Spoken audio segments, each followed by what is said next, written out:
gars, j'espère que vous allez bien. On se retrouve aujourd'hui dans une thématique de vidéo que vous adorez et que vous m'avez demandé de refaire, et comme j'adore également ces thématiques, je me suis dit qu'aujourd'hui on allait repartir sur un sujet qui tourne autour de la sexualité parce que c'est un sujet que j'aime aussi beaucoup aborder sur ma chaîne. Ça change un petit peu de ce que j'ai l'habitude de faire, donc c'est parti, let's go. Aujourd'hui, on va donc parler du désir. Je pense que c'est quelque chose qui parle à tout le monde et aussi quelque chose sur lequel on peut se poser beaucoup de questions. Alors, on va repartir tout d'abord sur les bases. Qu'est-ce que en réalité le désir? Le désir, c'est avoir envie de faire l'amour ou encore de se sentir très proche émotionnellement de votre partenaire ou de quelqu'un. J'ai décidé d'aborder ce sujet parce que comme d'habitude, j'ai fait une petite FAQ sur Instagram dans laquelle je vous ai invité à me poser toutes les questions que vous voulez sur la sexualité, et c'est vrai qu'il y a beaucoup de choses qui sont revenues autour du désir, notamment est-ce que c'est normal de moins désirer son partenaire ou alors est-ce que c'est normal de désirer quelqu'un d'autre que son partenaire. Donc on va aborder pas mal ce sujet aujourd'hui et je vais répondre aussi à plein d'autres petites questions que vous m'avez posé, que ce soit de mon expérience personnelle ou alors d'avis que j'ai sur certaines choses. Je tiens également à préciser que mon métier c'est faire de l'influence. Je suis pas sexologue, je suis pas gynécologue, enfin voilà. Donc si jamais il y a vraiment des questions qui vous tracassent,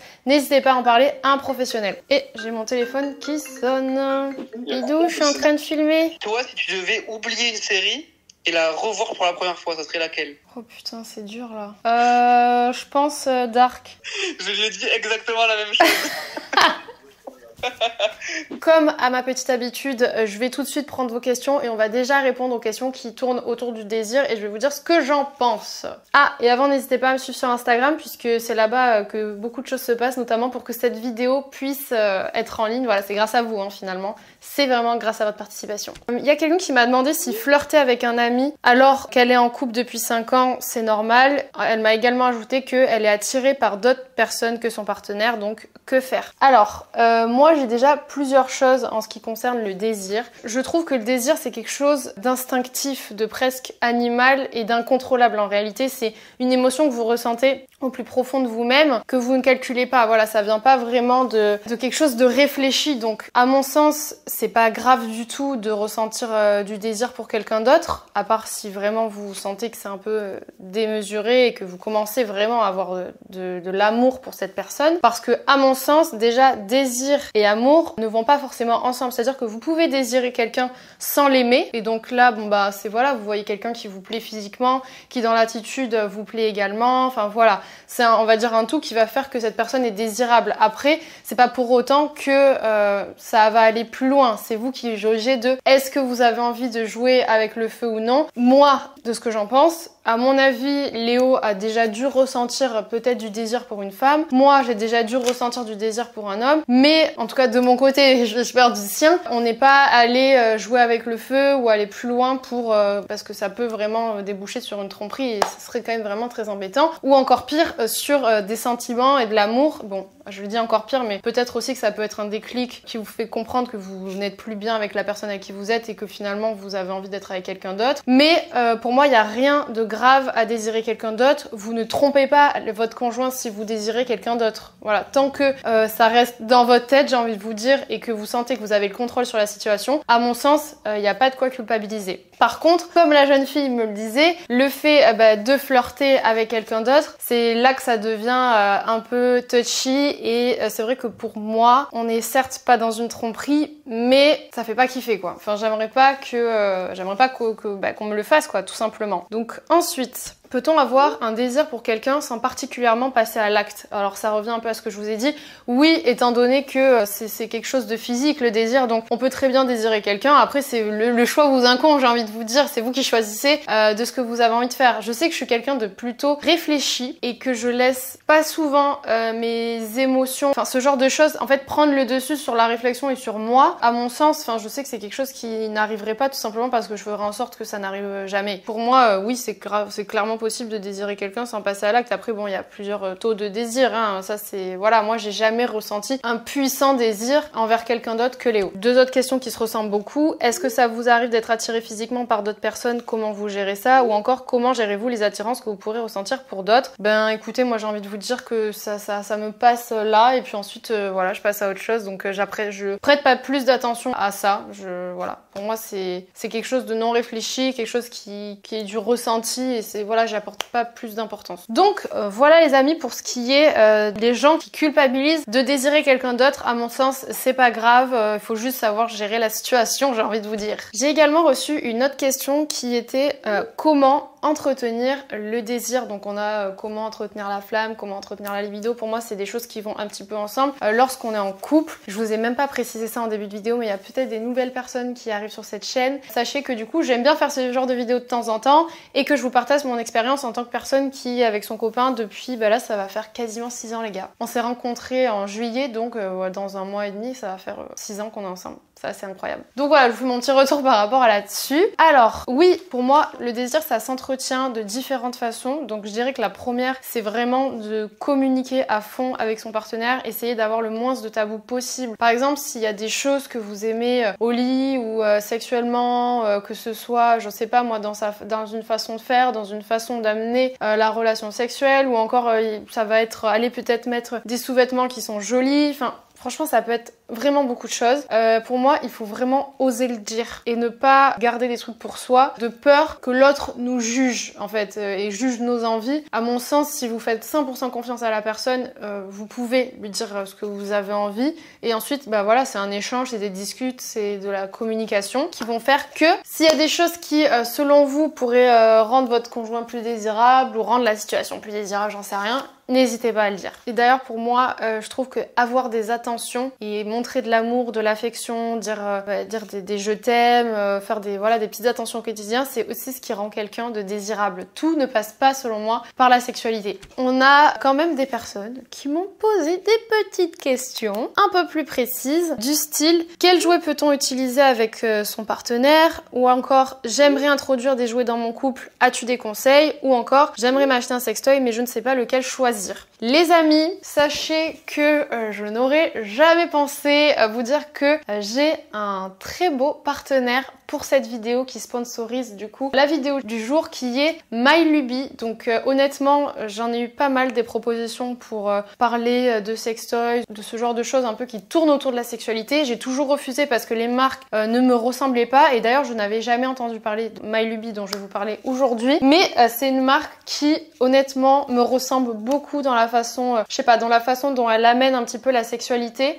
Donc ils m'ont proposé, suite à ma vidéo dans laquelle je disais que j'étais passée au préservatif et que j'avais arrêté la pilule, ils m'ont proposé de tester leurs préservatifs ainsi que toute leur gamme. Pour ceux qui connaissent pas du tout, c'est une marque qui est made in France. Ça a d'ailleurs été créé par une jeune femme qui a fait l'EM Lyon, donc les écoles de commerce, et qui avait envie d'avoir une marque très transparente, inclusive, et qui a un discours vraiment vous permettant de vous libérer dans votre sexualité. Et ce que j'ai trouvé très sympa, c'est que quand j'ai reçu ma commande, dedans vous avez un petit fascicule qui vous explique plein de choses sur la sexualité. Ça peut être le sexe oral, enfin voilà, il y a vraiment énormément de choses, et j'ai trouvé ça absolument génial, et j'ai trouvé que c'était amené avec beaucoup de naturel en fait. Je vais pas vous montrer les dessins parce que voilà, j'ai vraiment beaucoup accroché avec la marque. Je vais vous présenter un petit peu tout ce qu'ils m'ont envoyé, parce que bah forcément il y a pas mal de choses qui vont vous aider à pimenter vos soirées, j'ai envie de vous dire. En tout cas, moi en ce qui me concerne, c'était vraiment pour les préservatifs. Bon, vous vous doutez, je les ai essayés, ils sont super. Le petit avantage de ces préservatifs à mon sens, donc déjà je vous montre un peu à quoi ça ressemble, ils sont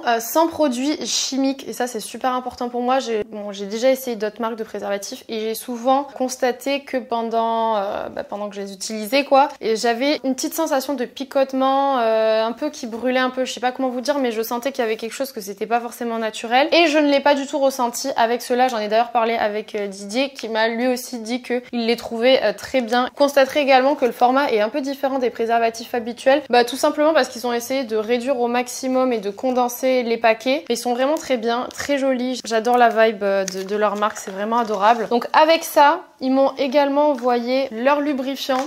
Donc le lubrifiant et les préservatifs, ça fait vraiment partie des top 3 qui sont le plus vendus sur leur site, puisque le lubrifiant, il est vraiment à base d'eau. Donc en gros, il n'y a vraiment pas de risque, pareil, d'irritation ou d'inconfort. C'est vraiment le plus naturel possible. Ils m'ont également envoyé, franchement je vous jure, ils m'ont trop gâté, 2 huiles. Alors je vais vous montrer. De ce côté-là, nous avons l'huile de massage qui va vous permettre de passer des soirées caliente, j'ai envie de vous dire, ou même de faire juste un massage de temps en temps, que ce soit pour vous-même ou pour quelqu'un d'autre. Et ils m'ont envoyé une huile intime au CBD, donc il peut également servir, à ce que j'ai compris, de lubrifiant. Donc vous pouvez l'utiliser vraiment comme une huile un petit peu intime et qui va vous permettre de lubrifier également. Donc ça pareil, il me semble que ça fait partie des petites choses qui fonctionnent le plus sur leur site. Et encore une fois, on a 1% de CBD dedans, donc tip top. Regardez ce que j'ai reçu là pour les filles qui me demandent comment pimenter un petit peu leur soirée. Du coup, ils m'ont envoyé, ça c'est un petit stimulateur clitoridien au matcha. J'ai trouvé ça très drôle et vraiment ils ont su me cerner, donc j'ai trouvé ça absolument génial. Alors je vais être tout à fait honnête avec vous parce que c'est ce que j'ai fait depuis toujours quoi sur ma chaîne. Je ne l'ai pas essayé pour la simple et bonne raison que voilà, j'ai jamais testé les genres de sextoy, mais vous pouvez l'utiliser vraiment pour vos plaisirs personnels ou même à deux, parce que j'ai reçu pas mal de messages de filles qui me disent que parfois elles ont des douleurs lors de la pénétration. Alors moi ce que je vous conseille avant tout c'est d'aller voir un gynécologue, mais sachez que c'est des petits outils qui peuvent être très sympas pendant une relation sexuelle parce que tout ne passe pas forcément par la pénétration, il y a d'autres façons de s'amuser. Déjà, est-ce qu'on en parle de ce packaging qui est absolument canon? Je vous avoue que là pour le coup, j'ai testé plein d'autres trucs mais ça je le découvre avec vous.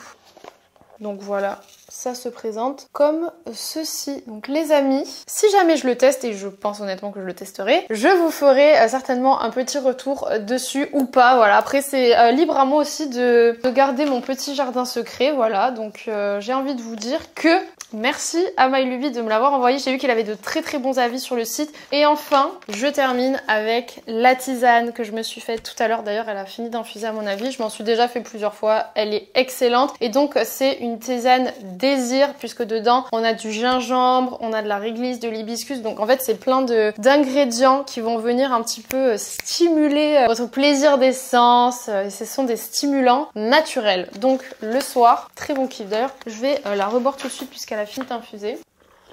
Elle est vraiment délicieuse. Sachez donc que vous avez moins 15% sur tout le site de MyLuby avec le code STEL15 que je vous mets juste ici. Je suis très contente personnellement de pouvoir être un petit peu ambassadrice de cette marque que j'aime beaucoup et avec qui je serais ravie d'ailleurs de collaborer de nouvelles fois. Je vous invite à aller checker tout ça en barre d'infos. Sachez que c'est une super marque. Donc c'est parti, on passe à la suite.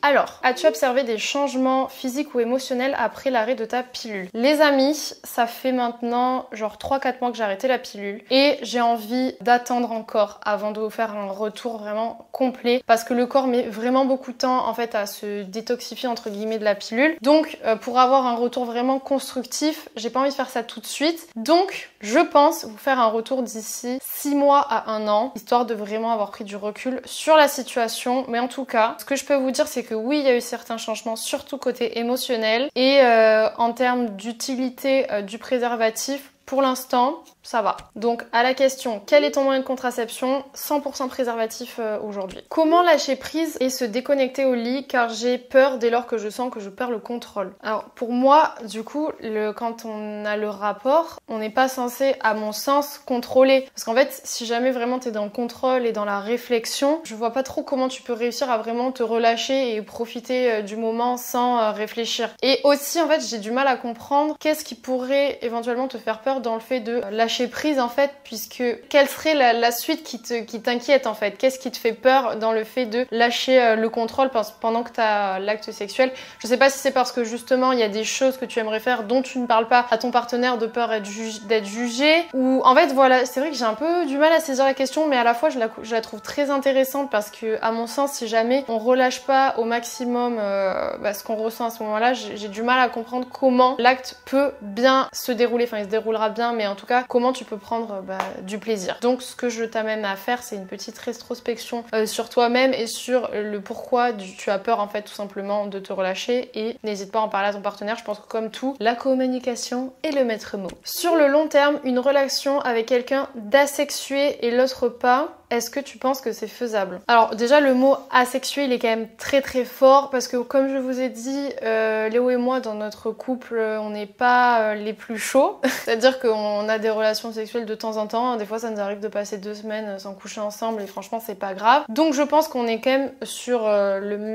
sur la même longueur d'onde et ça c'est cool, donc il y en a aucun qui se sent frustré on va dire. Mais être avec quelqu'un d'asexué c'est carrément quelqu'un qui ne ressent aucune envie de faire l'amour. Alors ça doit exister je pense, et en effet ça doit être une situation quand même assez compliquée à gérer. Personnellement je fais partie de ces gens qui ne vont pas mettre les relations sexuelles sur un piédestal dans le couple parce que pour moi c'est important mais ça ne fait pas tout dans un couple et c'est malheureusement quelque chose qu'on a tendance à vouloir nous mettre en tête un peu partout dans ce qu'on va lire dans les bouquins, dans les magazines ou encore regarder à la télé ou encore même en fait il y a plein de gens en fait qui se vantent de coucher ensemble beaucoup ou alors d'avoir beaucoup de relations sexuelles. Enfin c'est un truc qui est un peu trendy, c'est aussi par rapport à notre âge et c'est vrai que parfois si on n'est pas dans cette envie un peu de faire l'amour tout le temps, on a l'impression d'être moins normaux en fait. On ressent un peu une petite pression sociale à ce niveau-là. En tout cas moi c'était vraiment mon cas avant de faire des vidéos comme ça dans lesquelles je vous parle de ce que je ressens et ça m'a vraiment grave fait du bien d'avoir vos retours. Et maintenant je me dis juste que chacun son rythme et tant que vous ça vous convient c'est le plus important. Il n'y a pas de normalité, la normalité n'existe pas. La normalité c'est ce que vous ressentez, ce que vous avez envie de faire avec votre conjoint et c'est pas grave si on couche pas énormément ensemble ou même quasi pas du tout. Tant que vous vous sentez épanoui, que vous aimez la personne, il n'y a pas de problème. Genre vraiment, il n'y a aucun souci. Les gens ont trop tendance à nous dire que c'est grave, mais il n'y a rien de grave. Enfin, en tout cas, pour moi, c'est vraiment pas un souci. Donc j'en reviens à cette espèce de problème où en gros, il y en a un qui peut avoir plus envie que l'autre ou carrément un qui n'a pas du tout de désir. À mon sens, je pense que c'est encore comme je vous le dis à chaque fois, vraiment ça passe par la communication et être avec quelqu'un qui pour le coup n'a aucun désir, aucune envie. Ça, c'est vraiment, je pense, un choix personnel que vous, de votre côté, vous allez devoir faire. C'est-à-dire de se dire, ok, moi, je m'assois sur ma sexualité puisque la personne qui est en face de moi n'en ressent vraiment pas le besoin. Ça passe par de la discussion, peut-être aussi par entre guillemets des concessions, faut que la personne se mette à votre place et puis parfois fasse l'effort. Puis surtout je pense que comme je vous ai dit c'est un choix personnel de vie de vous dire bon bah est-ce que voilà j'ai envie de passer ma vie avec quelqu'un qui n'a pas du tout de désir. Pour moi ça peut complètement se faire, ça me choquerait pas. Enfin, chacun fait ce qu'il veut comme je vous ai dit. Connais-tu des baisses de libido dans ton couple? Si oui, comment les gères-tu? Moi comme je vous ai dit en fait à partir du moment où on a vécu ensemble avec Didier, il y a eu une baisse de libido mais vraiment des deux côtés. Il y a une routine qui s'est installée, notre travail nous prend énormément de temps, on est fatigué en fin de journée et surtout je pense qu'on ressent moins d'envie en fait de faire l'amour régulièrement que peut-être d'autres couples. Au début moi ça m'a énormément tracassée, Léo ça l'a jamais tracassé je crois. Il y avait juste moi que ça tracassait parce que du coup je me posais des questions, je me demandais est-ce que c'était normal, est-ce que ça veut dire que du coup notre couple va moins bien. En fait c'est vraiment passé par la communication à fond dans un premier temps et ensuite dans un second temps le fait que moi de mon côté j'ai accepté et compris que ce n'était pas grave et que j'ai pas été dans ce truc de un peu lutte ou se forcer à faire l'amour pour faire l'amour une fois par semaine parce que ça pour moi je trouve que ça sert à rien. C'est mon avis, il y a des gens qui vont se dire que quand même ça permet de maintenir voilà la flamme et tout mais voilà nous on n'est pas trop de cette team à se dire bon voilà on le fait minimum une fois par semaine parce que sinon c'est trop peu. Du coup la baisse de libido au début oui ça m'a fait peur, ensuite je l'ai juste accepté, j'ai essayé de comprendre d'où ça venait, pourquoi et j'ai juste voilà je me dis juste que c'est le cycle de la vie et que c'est comme ça et que c'est pas grave et que pour moi une libido qui est à fond tout le temps c'est pas moi, c'est pas mon corps, c'est pas mes ressentis, voilà c'est juste pas moi et c'est pas Léo non plus donc pour moi c'est pas un souci, c'est pas très grave. Après on compense avec tout le reste évidemment, c'est à dire que on se fait des attentions, on se prend tout le temps dans les bras, on se dit beaucoup je t'aime, on se fait plein de bisous, voilà c'est vraiment en fait on a quand même un contact physique tous les jours. Voilà, pour nous, le contact physique est très important. Même des fois, on va dire des trucs genre en mode on a besoin de faire du peau à peau et en fait, on va juste se coller l'un à l'autre, on va se serrer dans les bras et ça va nous faire du bien sans que pour autant on ait envie d'aller plus loin. Pour moi, ça me comble aussi beaucoup, ce contact physique sans pour autant faire l'amour. Donc ça rejoint un peu cette question que j'aime bien également. Quelle est la place de la sexualité dans le couple pour toi? Est-ce que la baisse de libido est égale à un éloignement du couple? Alors du coup, non. pas du tout. La place pour moi de la sexualité dans le couple, elle est importante, mais loin d'être en numéro 1 primordial. Pour moi, franchement, il y a d'autres choses qui passent avant. C'est déjà sentir qu'on est aimé et que l'autre nous aime, un vrai amour, un réel amour. Et ça, c'est pas forcément avec la sexualité. Je veux dire, on peut coucher avec quelqu'un sans l'aimer. Par contre, l'amour, il est là. Enfin, je veux dire, l'amour, c'est quelque chose, c'est quelque chose qu'on va dire, quelque chose qu'on va exprimer. Alors que ce soit voilà dans l'acte sexuel ou vraiment dans les paroles ou dans la façon dont on va traiter l'autre au quotidien, la façon dont on va s'intéresser à lui. Donc pour moi, l'amour, ça passe avant la sexualité. Donc tu as l'amour, tu as aussi la fidélité, tu as les valeurs qui sont très importantes de l'autre, qui doivent être globalement un peu les mêmes que les tiennes, être à l'écoute. Donc franchement, pour moi, il y a plein de choses qui passent avant vraiment le sexe en lui-même. Donc voilà, pour moi, la place déjà que la sexualité a dans le couple. Et ensuite, la baisse de libido, pour moi, ne veut pas du tout dire éloignement. Ça veut simplement dire que, voilà, au bout d'un moment, une routine s'installe. Après, soit vous voulez lutter contre cette routine pour absolument ne pas perdre cette libido ou ce désir, parce qu'au final, c'est quelque chose qui vous fait peur. En ce qui me concerne, personnellement, j'aime Léo de plus en plus par rapport au temps qui passe. Donc, pour moi, il y a moins de libido qu'avant. En revanche, je l'aime encore plus qu'il y a 2-3 ans. Donc pour moi, ça n'a rien à voir. Mais il y a des gens pour qui ça a à voir. Tout dépend de votre tempérament et de votre ressenti profond et de votre personnalité. Je subis de la sécheresse vaginale et ce n'est pas vraiment évident à vivre. Help. Alors déjà, premier conseil que j'ai pour toi pour la sécheresse vaginale, c'est d'aller chez un gynéco. En vrai, ça mange pas de pain, juste de faire checker et voir si y a quelque chose à faire pour t'aider là-dedans. J'ai eu une période de grosse sécheresse vaginale quand j'étais plus jeune, je devais avoir, je sais pas, 17 ans ou 18 ans. C'est juste que pendant que j'avais le rapport, j'avais pas forcément de désir, donc forcément, le travail ne se faisait pas tout seul en bas, j'ai envie de vous dire.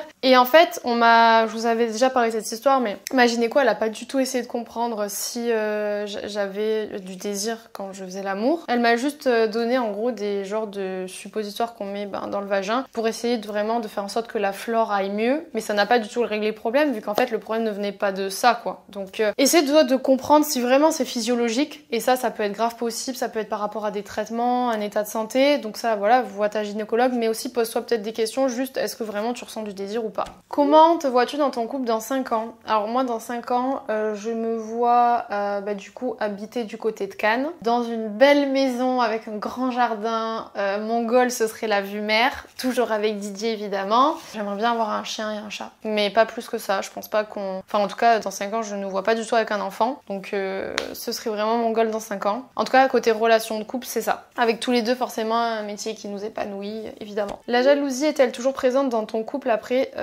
ces 5 ans? Franchement j'ai envie de vous dire oui et non. Alors sur 99% du temps, j'ai presque envie de vous dire 99,9% du temps non, parce qu'en fait il n'y a rien que Léo va faire ou qu'une situation va faire pour me rendre jalouse. Donc en gros pour moi la jalousie ça vient aussi parfois un petit peu ça peut venir du comportement de l'autre qui peut-être vous rassure pas suffisamment, ou alors un manque de confiance de votre part qui vous fait aussi être un peu jalouse de façon excessive. Donc pour moi il y a deux choses à voir, soit c'est votre partenaire qui vous rassure pas suffisamment ou qui dans ses actes fait des choses qui vous plaisent pas et qui vous rendent jalouse, et dans ce cas-là pour moi faut vraiment en discuter. Soit c'est vous de votre côté qui manque énormément de confiance et du coup vous êtes un peu trop jalouse, et donc dans ces cas-là je vous invite à vraiment essayer de travailler là-dessus, tout simplement parce que c'est quelque chose qui peut vraiment être un poison pour le couple. Et j'ai été jalouse pendant un moment parce que je pense qu'il y a eu une période très courte pendant laquelle Léo ne me rassurait pas assez et moi de mon côté j'avais zéro confiance en moi, et vraiment cette période est révolue complètement, c'est-à-dire que aujourd'hui j'ai confiance totalement en lui et j'ai aussi confiance en moi, c'est-à-dire que je me dis je vois pas pourquoi il irait voir ailleurs, tout se passe très très bien. Enfin je veux dire, pour moi en fait le truc il est très simple et je vous jure ça fait vraiment du bien de pas être jaloux dans le couple, vraiment il y a rien de toxique en fait, juste la vie coule sur vous, et je vous jure essayez de vous enlever cette jalousie, essayez de comprendre aussi d'où elle vient, essayez de forcément de régler le problème. Mais non, en vrai je suis pas jalouse, à part si vraiment un jour il y a une situation qui va me déranger, évidemment que là je vais en discuter avec lui. As-tu ressenti le fameux passage difficile des 3 ans dans ton couple? Alors ça vraiment l'amour dure 3 ans.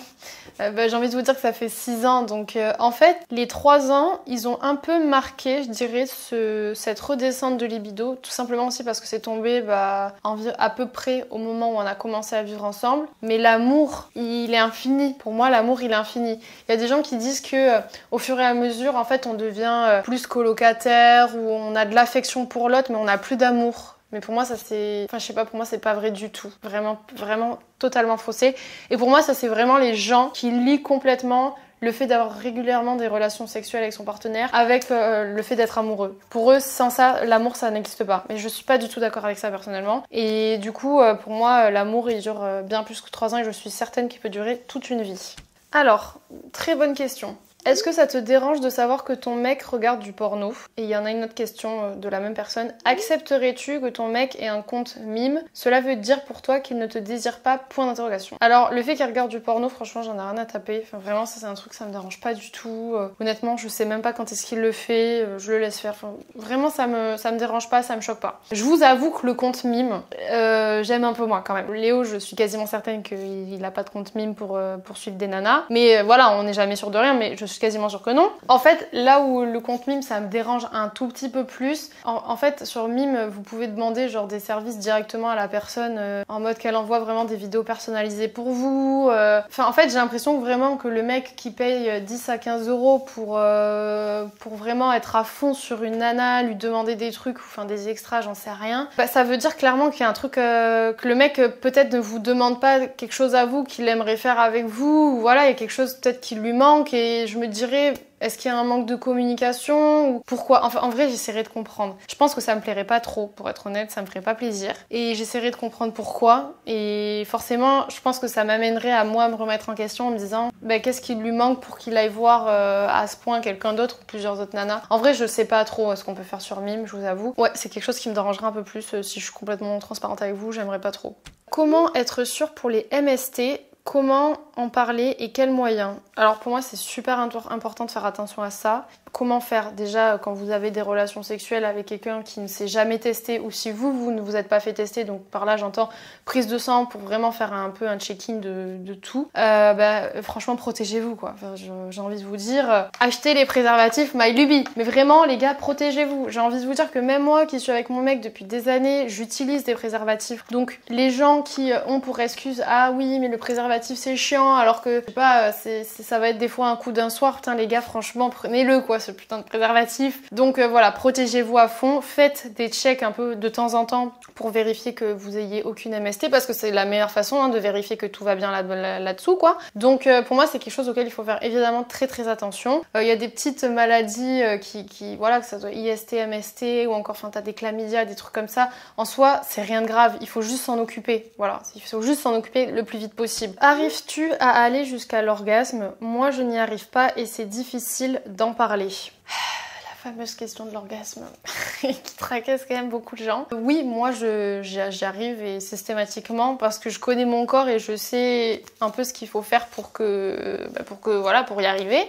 Et aussi parce que j'ai beaucoup de désir pour mon compagnon. Pour moi, encore une fois, c'est quelque chose qui passe par la communication et surtout par la découverte de votre corps. Il y a plein de choses sur internet qui vous permettent de comprendre un peu qu'est-ce qui pourrait vous stimuler, plus ou moins que ce soit vraiment en plaisir solitaire peut-être dans un premier temps, et ensuite vraiment dans la relation avec l'autre. Et en fait c'est vraiment une découverte de votre corps. Donc j'ai envie de vous dire que ce genre de petites choses ça aide énormément. Et je sais que MyLuby a beaucoup de réseaux sur Instagram notamment où il parle énormément de ce genre de choses. Donc n'hésitez pas à aller suivre un peu les pages comme ça parce qu'il y en a plein qui existent et qui vous expliquent en fait comment ça se passe et comment découvrir votre corps. Pour moi c'est vraiment une introspection d'abord de vous-même et surtout être avec quelqu'un qui a envie de vous donner du désir quand vous faites l'amour, parce qu'il y a des gens qui sont complètement égoïstes dans la relation sexuelle et il y en a d'autres qui sont vraiment dans l'écoute, dans qu'est-ce qui te ferait plaisir, machin, et donc ça c'est primordial pour arriver à l'orgasme. C'est vraiment un travail de vous-même et des deux personnes ensemble. Penses-tu qu'il est bon de tout dire à l'autre ou mieux vaut garder un jardin secret? Alors moi ma mère elle m'a toujours dit qu'il fallait garder un jardin secret et je pense qu'elle a raison. Cela dit, je suis pas sûre d'avoir vraiment un jardin secret parce qu'en général j'ai quand même tendance à parler des choses à Léo, mais par exemple, ce que j'entends dans un jardin secret, c'est que, admettons, lui, il va regarder, j'en sais rien moi, un film pornographique ou quoi. Il va pas forcément venir me le dire et j'ai pas forcément besoin qu'il me le dise. Ou inversement.